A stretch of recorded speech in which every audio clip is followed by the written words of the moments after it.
Every 3 years, the OECD PISA Test measures the learning outcomes of 15-year-olds.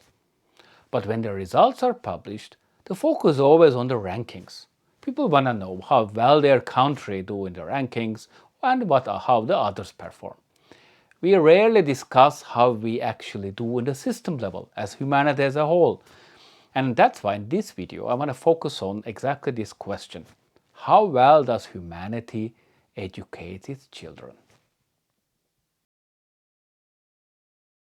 Let's start with the arguably most fundamental skill of all, reading comprehension. The results from these most advanced countries in the world show that 25%, meaning 1 in 4, have difficulties in reading. So basically they read a text but can barely understand what's written there. And it doesn't really get better when we move to the top. Only 10% or 1 in 10 have advanced reading skills. And only these 1 in 10 are capable of differentiating between opinion and fact.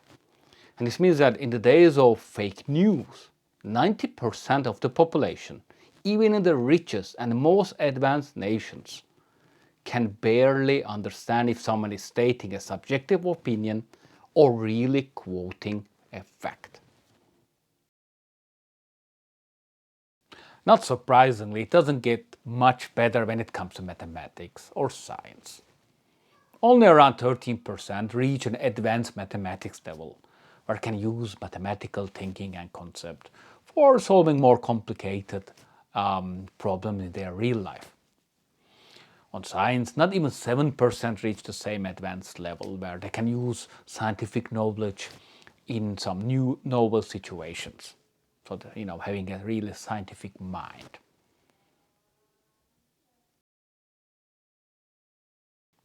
The OECD test also focuses on some more practical topics, for instance on creative problem solving. And when they checked that, only 31% were able to troubleshoot a malfunctioning device that they are not that familiar with. And when it comes to collaborative problem solving, only 8% reach the most advanced stage. And this is, of course, in 21st century, one of the most important skills in teamwork, together solving problems and challenges. Until I started with this research, I was under the illusion that some countries are good in education and others could learn from them and finally catch up with them. They would need to perhaps invest more, put some effort, but there was a path that they could follow. I was also thinking that probably the quality of education systems were slightly improving over time, because I knew that the OECD countries were spending up to 20% more over the past 20 years.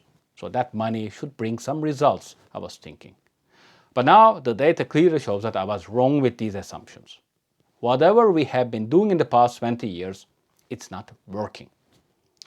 And this focus on ranking seems to be just a distraction, because the overall quality level is so low that being on top of it doesn't mean anything. It's certainly not a badge of honor. Therefore, it's high time that educators, but also education politicians especially, need to shift their focus from this incremental change and putting more money in this failing system and work on radical reform. If we fail to do that, we are just wasting time. And we are wasting the time of the next generations because we certainly seem to fail to prepare them for the future.